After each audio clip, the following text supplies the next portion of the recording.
প্রথমে প্রেম, তারপর বাবা মায়ের অমতে বিয়ে, তার 5 বছর পর স্ত্রীকে রেখে বিদেশ পাড়ি।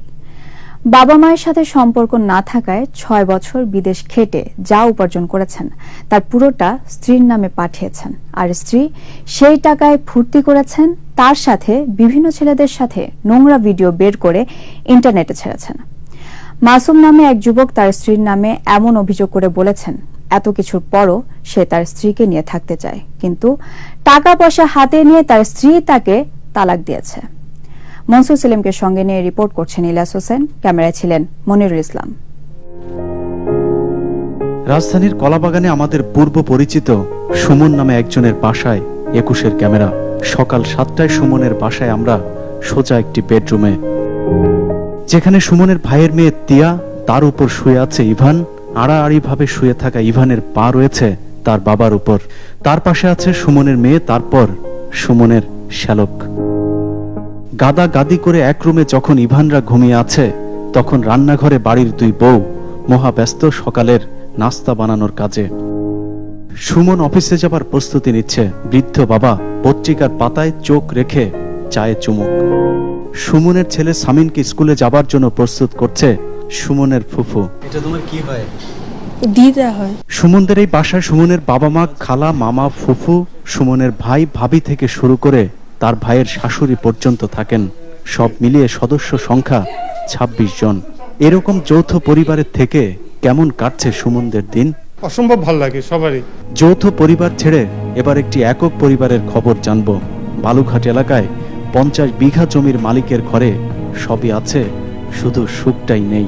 বকে যাওয়া এক মেয়েকে বিয়ে করে তাদের সন্তান মাসুম এখন স্ত্রীকে নিয়ে একক পরিবারে থাকছে। ছেলে শান্তি থাকতো, আমগো না করতো, আমার ছেলেটাও শান্তি থাকতো, আমার শান্তি ছিল। কিন্তু মাসুম কি সুখে আছে? 2003 সালে বরিশালের এক মেয়েকে বিয়ে করার 5 বছরের মাথায় ইটালি গিয়েছিলেন মাসুম।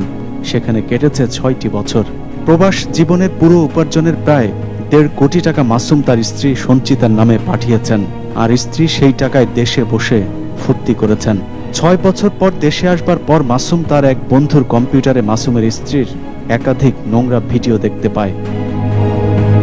সব ফাঁস হয়ে যাবার পরও মাসুম তার স্ত্রীকে নিয়ে থাকতে চেয়েছে, কিন্তু সঞ্চিতা মাসুমকে পুলিশে ধরিয়ে দেয়।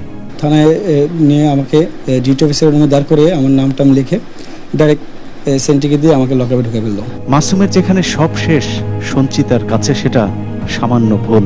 কে ভালো আছে দুনিয়াতে? যারা ভালো আছে আল্লাহ দেখে, যারা খারাপ তাদেরকে আল্লাহ দেখে। আমার দ্বারা একটা ভুল হয়েছে। তারপরও মাসুমের মতো এরকম হাজারো মাসুম কিংবা সঞ্চিতা যৌথ পরিবার ছেড়ে একক পরিবারে মিথ্যে সুখ খোঁজার চেষ্টায় ব্যাকুল। কিন্তু আসলে আমরা কতটা সুখী? আজকে যৌথ পরিবার ব্যবস্থা ভেঙে দেওয়ার পরিপ্রেক্ষিতে আজকের যুগের ছেলেমেয়েরা সহজে তারা বিপথে চলে যাচ্ছে, এবং এটা যদি এইভাবে বেড়েই চলতে থাকে আমাদের অগ্রগতির জন্য সাংঘাতিক একটা বাধা হয়ে দাঁড়াবে। ক্ষতির কথা চিন্তা না করে পশ্চিমা ধাঁচের আকাশ সংস্কৃতির লাগামহীন গতির সাথে চলতে গিয়ে আমরা এখন অজানা এক অন্ধকারের দিকেই কি ছুটছি? ইলিয়াস হুসাইন, 21 টেলিভিশন, ঢাকা।